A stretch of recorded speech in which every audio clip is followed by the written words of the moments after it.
In this video, I will show you how you can create a folder in the Files app on any Samsung tablet.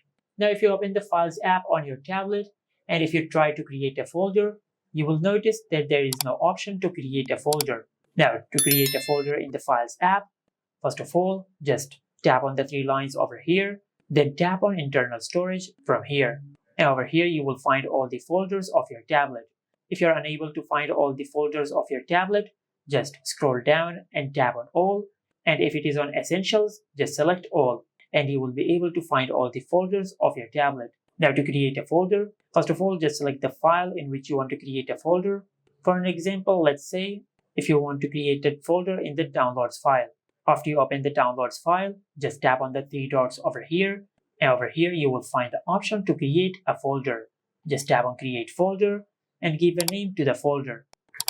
After you give a name to your folder, then just select Create, and you will create a folder in the Files app, just like that. And this is it. Make sure to like, comment, and subscribe. Thank you for watching.